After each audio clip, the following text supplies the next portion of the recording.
tinggal di tanah air ini, dan kita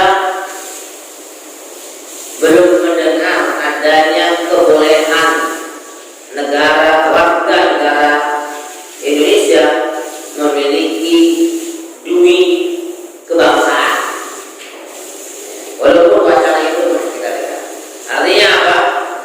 Kalau boleh berarti kita bisa mendaftar untuk menjadi warga negara lain pula, sehingga meluaskan kemungkinan kita tidak meninggal di negara kesatuan Republik Indonesia. Sementara ini tentunya kita harus menjadi warga negara yang baik sesuai dengan yang dicita-citakan oleh para pendiri bangsa ini, telah meletakkan ketuhanan sebagai dasar, humanisme sebagai dasar, keadilan sebagai dasar, kemudian apalagi musyawarah, dalam bahasa Indonesia bahasa Arabnya syuro, musyawarah sebagai dasar.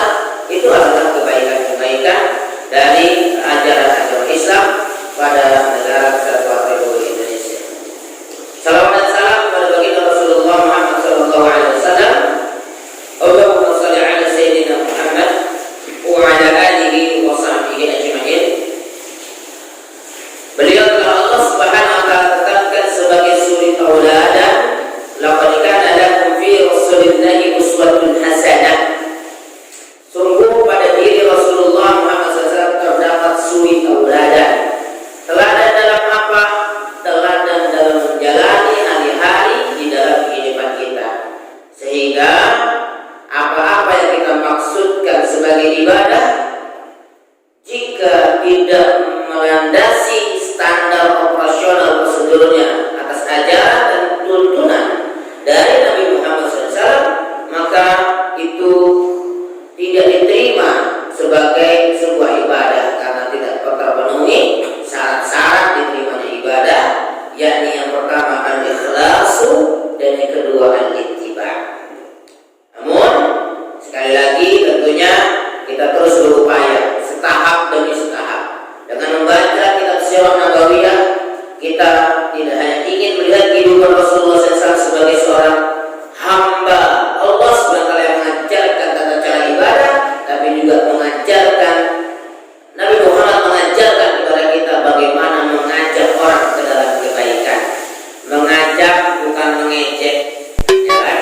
Apalagi mengarahkan bukan menyalahkan, dan demikian. Nah, surat kelima yang ditulis oleh Nabi Muhammad SAW dalam rangka mengajak manusia untuk kembali kepada fitrah penciptaan, yakni mengakui keesaan kewahdaniyahan Allah Subhanahu wa taala yang pernah kita ucapkan ketika di alam rahim, sebagaimana kita bisa lihat pernyataan itu direkam dalam surat Al-A'raf ayat 172 di halaman 173, posisi sebelah kanan atas. Latihan kayak Ustaz Ali Hidayat. Wa in akhadha rabbuka min bani adama min zuhurihim dzurriyyatahum wa ashhadahum ala anfusihim alastu bi rabbikum qalu bala. Dalam ayat ini alastu bi rabbikum, kita ditanya secara ruh pada waktu itu ditanya,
zero no good product, ya, kan? Itu adalah KPI.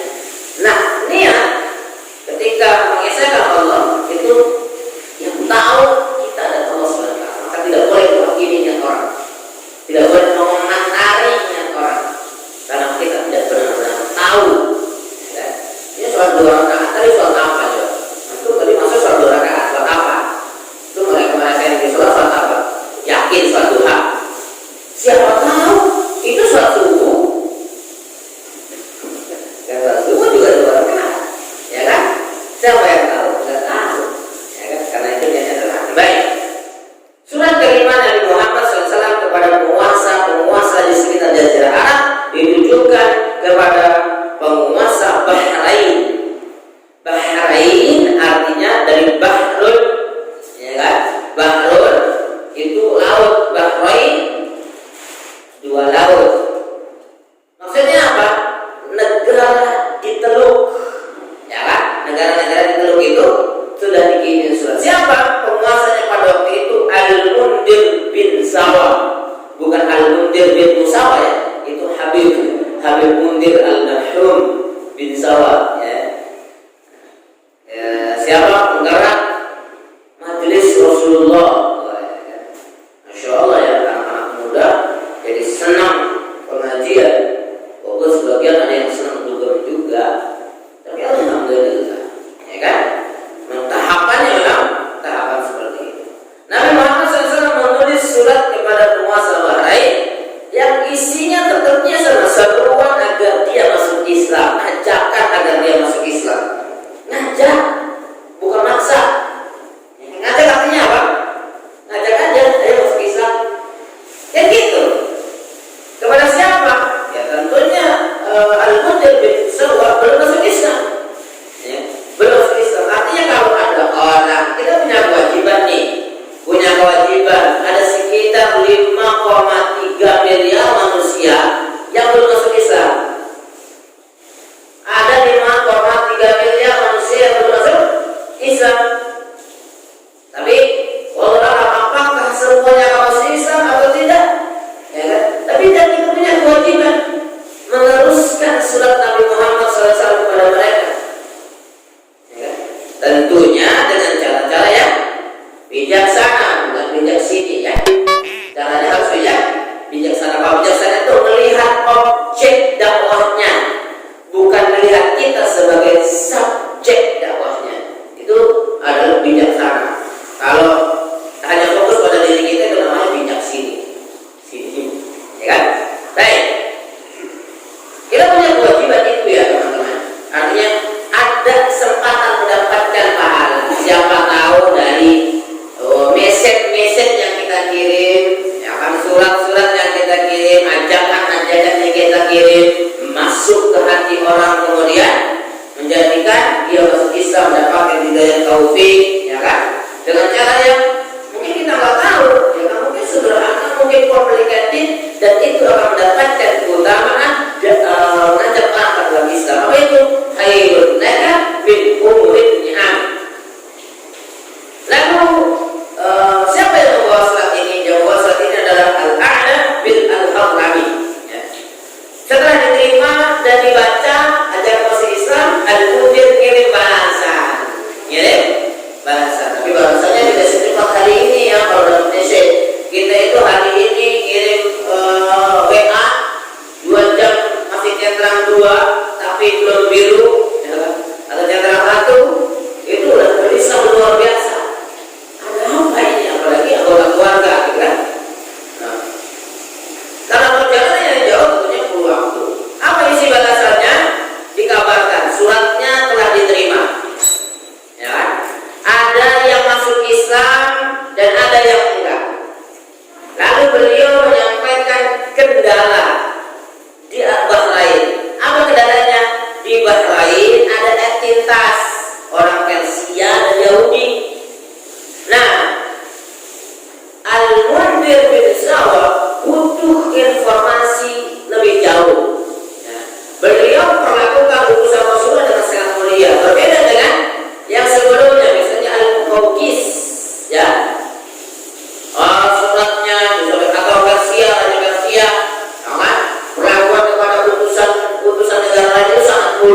sendi-sendi dasar-dasarnya sudah dilakukan oleh Rasulullah SAW, mengirim surat kepada mereka, mengutus utusan kepada mereka, ya kan?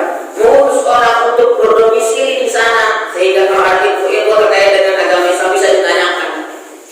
Ini penting, ya kan? Di Indonesia juga sama itu, ada organisasi dakwah yang mengutus dai-dai ke daerah-daerah perbatasan, daerah-daerah terpencil, ya kan? Dan ada dai-dai yang memang dididik untuk siap melakukan itu. Nah, itu luar biasa. Itu akal yang luar biasa. Karena agama lain juga melakukan yang tidak jauh berbeda. Ya kan? Agama lain juga melakukan itu. Agama-agama yang punya pandangan misionaris, maksudnya misionaris itu dakwah kalau bahasa Islam kita ya. Ada agama yang memang di dalam kitab sucinya dianjurkan untuk mengajak orang lain. Ada juga agama yang enggak, nunggu aja kesadaran rasa butuh, ya kan?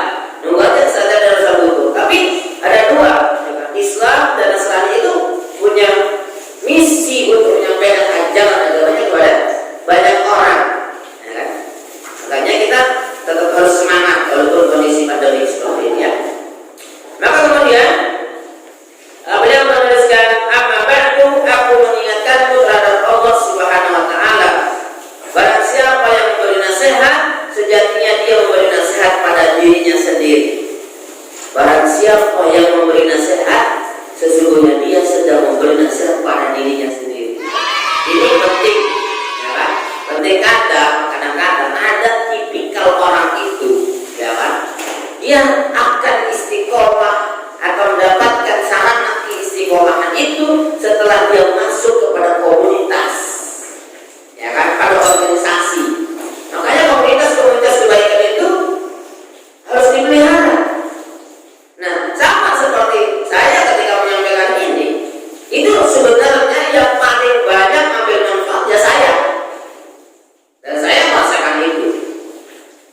Dan ada satu peristiwa di mana ini atau barang siapa yang menyampaikan nasihat, sebenarnya dia sedang menasihati diri sendiri. Saya pernah menyampaikan kepada jemaah begini kalimatnya itu.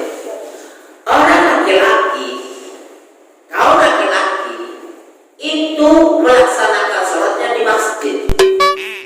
Kaum laki-laki sholat subuh itu di masjid, walaupun kesiangan. Kalimat itu sama saya sampaikan kepada jemaah. Suatu saat nasihat itu harus saya lakukan sendiri, karena saya bangun ketika imam mengucapkan Assalamualaikum warahmatullah, Assalamualaikum warahmatullah.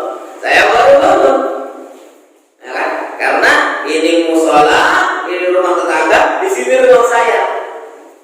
Ya, itulah terjadi pertarungan sholat di rumah, di masjid. Tapi alhamdulillah saya dari dulu walaupun saya sholat di masjid. Tapi masalahnya teman, begitu saya sampai di gerbang masjid, itu jamaah keluar, pakai tanya lagi. Ya, kan? Apa kalau anak muda sekarang maju kan? Tapi apa kemudian itu? Karena saya sudah pernah menyampaikan nasihat itu pada orang, dan hakikatnya sedang nasihat diri saya sendiri. Ya kan? Makanya kenapa demikian? Karena sholat ke masjid itu tidak dibatasi, kalau kesiangan jangan ya. Kan nggak ada kalimat itu. Kalau kelewat waktunya nggak usah ke masjid saja. Pernah dengar ada ustaz, ada penceramah, ada guru, ada kiai nyampaikan begitu? Kan nggak ada. Masalahnya lagi, ya kan?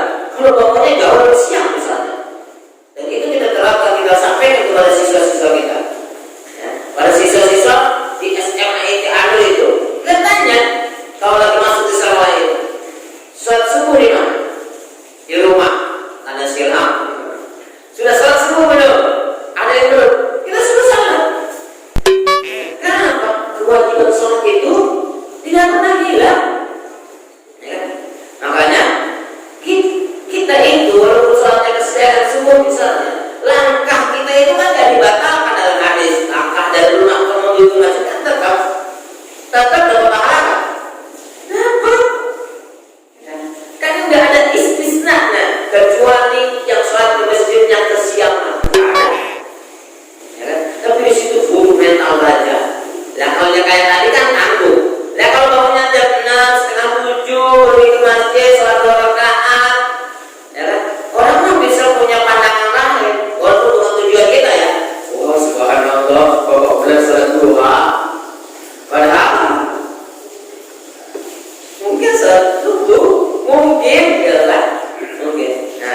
itulah penting kita ya kan bikin ya, minimal itu suami sama istri saling nasihatin. Gantian hari ini suami nyampaikan kultum, besok istri nyampaikan kultum. Untuk saling apa? Saling nasihat. Di situ kan sebenarnya bisa sindir atau nyampaikan message atau harapan-harapan yang kemudian menyitir kisah-kisah sebelumnya. Besok anak, ya kan? Kalau ada ibu mertua, ada bapak mertua, ada adik, ada ponakan, itu bisa tiap hari. Misalnya, kan? Sebelum makan malam dibuka dengan mendengarkan kultum misalnya. Makan malamnya bareng atau enggak? Itu juga adalah perlu. Ada satu kesempatan dalam keluarga itu untuk bisa saling ketemu seluruh anggota keluarga. Kan indah, anaknya kultum, abinya kultum. Ketika dia nasihatin anaknya, sebenarnya dia sedang menasihati dirinya. Begitulah surat Rasulullah SAW kepada ahli kultum. Barang siapa dan siapa yang mentaati utusan-utusanku dan mengikuti mereka, berarti dia telah mentaatiku. Karena dia ada sebagai perwakilan. Makanya ketika sampai para dai ke Nusantara, ya kan, kita nggak perlu datang ke Jazirah. Di abad ke-7 sudah ada dai yang sampai sini. Walaupun di buku-buku sejarah dituliskan misalnya Islam masuk ke Indonesia abad ke-13, ujung dah. Abad 13 udah ada kerajaan Islam. Nggak mungkin masuk bikin kerajaan. Orang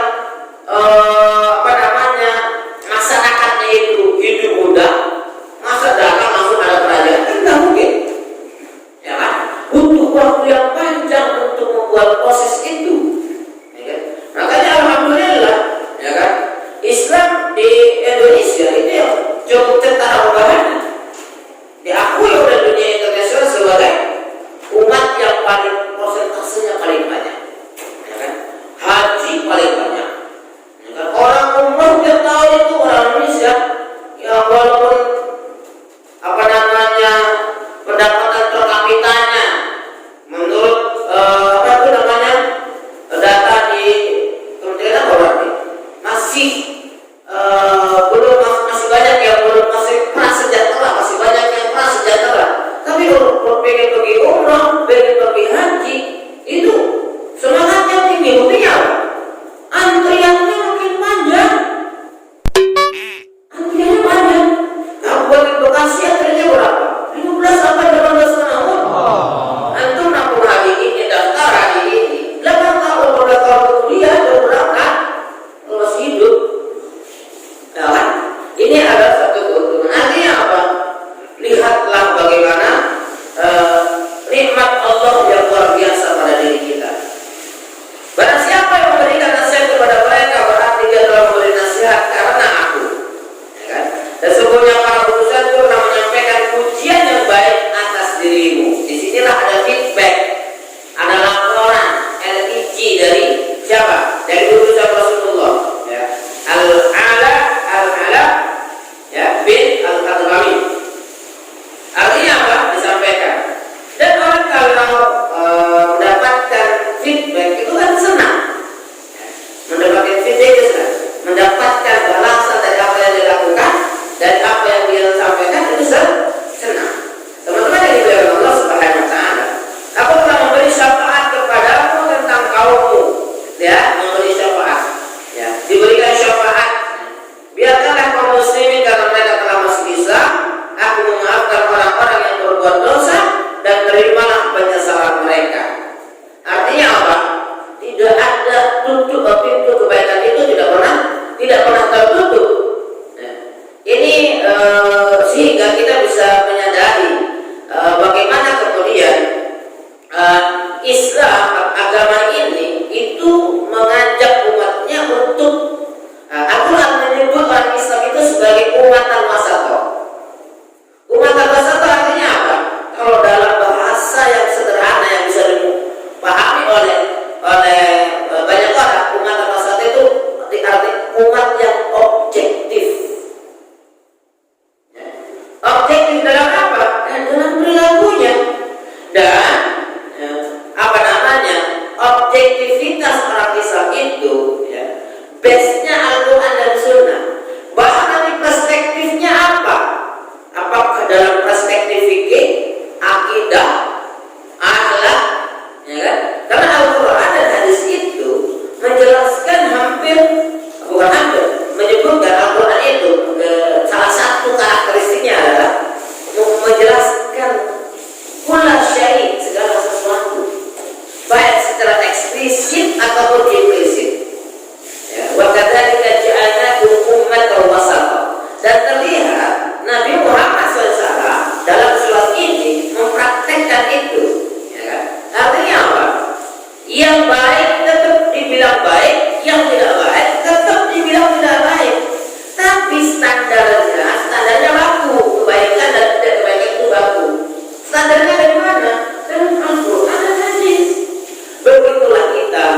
sebagai citizen juga melihat segala sesuatu itu sebagai objektivitas.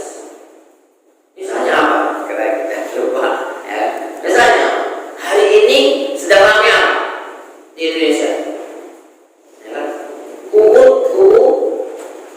undang-undang Omnibus Law. Ada berapa pasal? 11 pasal kalau tidak salah. Yang paling ramai apa yang muncul? Ya kan kita harus lihat, kenapa sih undang-undang itu muncul? Kan kita ingin kasih solusi sebagai orang Islam, tapi dengan objektif. Apa? Ada 30 juta pengangguran, ya kan? Pengen dikasih kerja, bagus kan niatnya? Bagus niatnya. Tapi pertanyaannya, apakah dibutuhkan atau enggak itu kalau kita mendengar, ya kan? Sebenarnya misalnya 30 juta orang nganggur banyak ya. Antum kan alhamdulillah nggak nganggur kan? Ngeteh, nggak mau ini, ya kan? Pengangguran, artinya apa? Ada orang yang tidak bisa memiliki kehidupannya. Ya. Maka sebenarnya dari sini kita tinggal melihat, ya kan? Seharusnya ya di luar, ya kita senang lah kalau misalnya nggak ada pengangguran, semua orang bisa membiayai kehidupannya, orang tua bisa membiayai anak-anaknya, suami bisa membiayai anggota keluarganya, kan senang. Ya kan? Tapi hari ini kita masya Allah, ya kan? Di situ banyak kita tidak melihat segala sesuatu itu secara objektif. Ya. Apa kemudian Islam kita kembalikan kepada ajaran agama kita. Jangan sampai kemudian pandangan kita karena berdasarkan kepentingan kita saja, ya kan? Tapi kan kita tidak sedang mengelola negara, tenang aja, kita kelola aja diri kita, ya kan? Sehingga jangan sampai kemudian keramaian ini membawa musibah untuk diri kita dan anggota keluarga kita. Teman-teman yang dimuliakan Allah Subhanahu Wa Taala, ya. Sehingga kita perlu bersikap secara objektif. Hati-hati juga menggunakan jempol-jempol kita, jari-jari kita, like or dislike, komentar-komentar itu tetap memperhatikan kaidah-kaidah. Misalnya menggantungkan sumber berita, itu penting, ya kan? Supaya apa namanya bisa dipertanggungjawabkan. Sama seperti yang disampaikan oleh Rasulullah. Apa pujian Rasulullah kepada al-Musawa? Apa sumbernya? Sumbernya adalah laporan daripada utusan beliau. Sehingga ketika ada yang masuk Islam, beliau puji. Ada yang belum masuk Islam, yang beliau kasih anjuran untuk masuk Islam.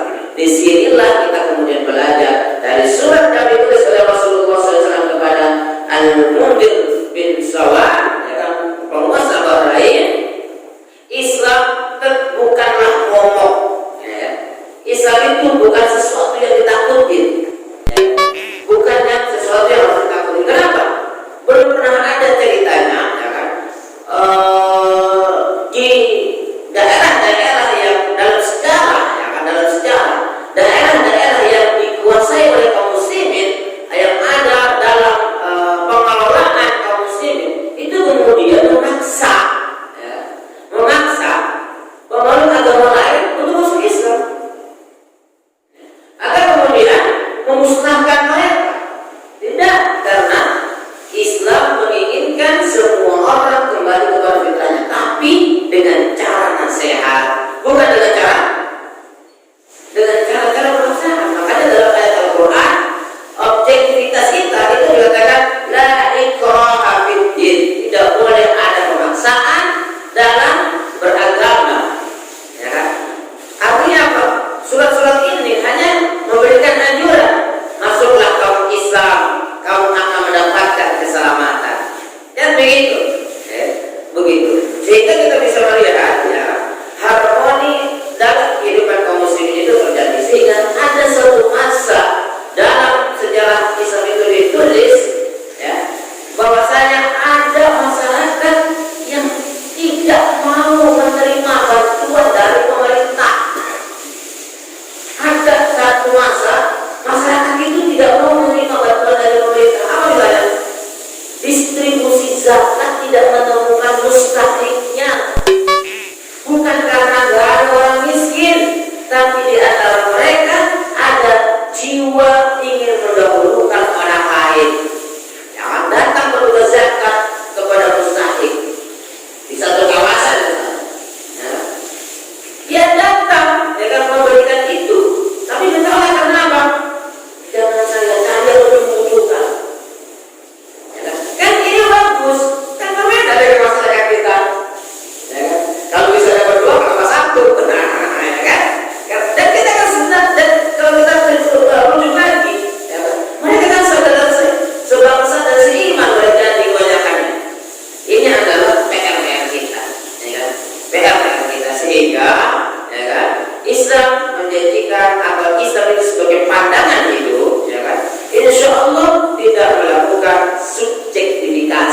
karena umatnya disifati oleh Allah yang Maha Esa sebagai ummatan wasata, wa kadzalika ja'alnakum ummatan wasata. Termasuk juga dalam surat-surat yang ditulis oleh Nabi Muhammad sallallahu alaihi wasallam.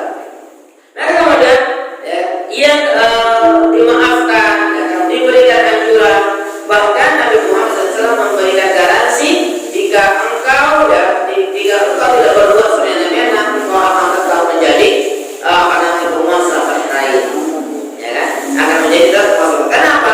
Rakyatnya akan memberikan loyalitas yang baik kepada dirinya. Disinilah teman-teman sekalian, penting bagi kita membaca sejarah itu dalam rangka apa? Mendudukkan segala sesuatu sesuai dengan tempatnya. Walaupun kita tahu, ya kan, ada nasihat dari para pendiri negara ini, misalnya jangan lupakan sejarah, dan kan biar tak lupa sejarah, ya kan, harus dipelajari sejarah itu. Makanya sempat ada isu di media sosial yang perlu kita buktikan untuk berikutnya, pelajaran sejarah ingin dihapus. Kan itu tidak sesuai, tidak sejalan dengan kalimat yang dikemukakan oleh Bung Karno ya, kalau saya. Jangan lupakan sejarah. Artinya apa? Kita belajar sirah Nabi Nabawiyah agar kita sebagai orang Islam tidak melupakan bagaimana dahulu orang berperilaku. Kalau kemudian perilaku di zaman dahulu bisa kita tarik benang merahnya tertebak sekarang, kenapa tidak kita lakukan? Selama itu hal-hal yang positif. Melupakan sejarah akan melupakan jati diri. Sebagai anak bangsa tentunya kita tidak ingin, ya kan? Ada yang yang positif kita lanjutkan, ada yang negatif kita perbaiki. Dan setiap zaman memiliki karakteristiknya sendiri, dan itu tidak boleh dipukul rata. Orang Jawa bilang digebiah-uyah, ya kan?